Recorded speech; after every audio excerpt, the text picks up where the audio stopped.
অনেক দোয়া করছেন, কিছুই হচ্ছে না, পরিবর্তন হচ্ছে না, দোয়া কবুল হয় না। দোয়া করতে করতে ক্লান্ত হয়ে গিয়েছেন। তো প্রিয় ভাই, আমি এতটুকুন বলবো, এই 3টি ভুলের কারণে আমাদের দোয়া কবুল হয় না।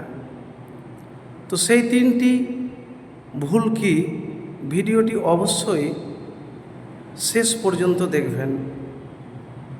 তাহলে হতে পারে এভাবে যদি আমল করতে পারেন, তাহলে আপনার সব দোয়াই কবুল হবে। আর হয়তো অনেক দোয়া করছেন, দোয়া যে কবুল হয় না, সেই ভুলগুলিও বুঝতে পারবেন। তো প্রধান 3টি ভুলের মধ্যে 1 নম্বর ভুল হলো আল্লাহর সাথে অন্য কাউকে বা কোনো কিছুকে অংশীদার করা, বা তার কাছে কিছু চাওয়া, যা শিরিকের অন্তর্ভুক্ত। কেউ যদি শিরিক করে, তাহলে তার দোয়া কবুল হবে না। এবারে শিরিক 2 প্রকারের হয়, ছোট শিরিক এবং বড় শিরিক। তো বড় শিরিক তো প্রায় জানে, কিন্তু ছোট শিরিকটাও মারাত্মক, যেটা হলো লোক দেখানো, ইবাদত করা, দোয়া করা, প্রার্থনা করা, দান করা। তো এই জিনিস থেকে আপনাকে প্রথমে বাঁচতে হবে। দ্বিতীয়ত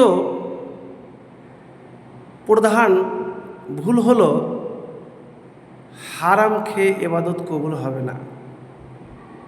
হালাল উপার্জন না করে হারাম উপায়ে জীবিকা নির্বাহ করা আর সেই খাবার গ্রহণ করা।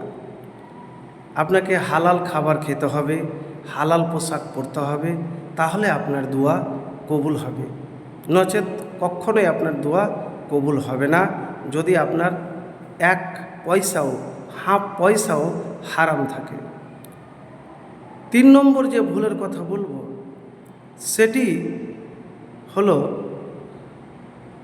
দোয়া কবুল হতে দেরি হলে হতাশ হওয়া বা দোয়া করা ছেড়ে দেওয়া। হয়তো আপনি দোয়া করছেন, হলো না, দিয়ে বলে আপনি ছেড়ে দিলেন।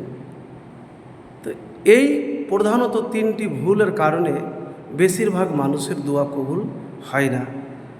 আরও কিছু আমি বলবো, যেমন গুনাহে লিপ্ত থাকা। গুনাহাতে লিপ্ত থাকতে গেলে কখনোই আপনার দোয়া কবুল হবে না। আত্মীয়তার সাথে সম্পর্ক ছিন্ন করা, আপনার যে রক্তের সম্পর্ক আছে তাদের সাথে যদি আপনার সম্পর্ক ছিন্ন করে দেন, তাহলে দোয়া কবুল হবে না। বা তাদের সাথে খারাপ ব্যবহার করলে। দোয়ায় অমনোযোগী হওয়া, মানে আপনি দোয়া করলেন, দিয়ে দোয়া কবুল হলো না, আপনি তখন বলতে লাগলেন বা মনে ভাবতে লাগলেন, দোয়া করলাম কবুল হলো না, এখন ছেড়ে দিই। অমনোযোগী হওয়া। শেষের যে কথাটি বলবো, সৎ কাজে আদেশ না করা, অসৎ কাজে নিষেধ না করা। বুঝতে পেরেছেন? যে ভালো কাজে উৎসাহিত না করা, খারাপ কাজ থেকে বিরত না থাকা। তো প্রিয় ভাই, এই ভুলগুলি অবশ্যই খুবই মারাত্মক ভুল, যে ভুল করতে গেলে কখনোই আপনার দোয়া কবুল হবে না, আপনি যতই কী করেন, দোয়া করেন।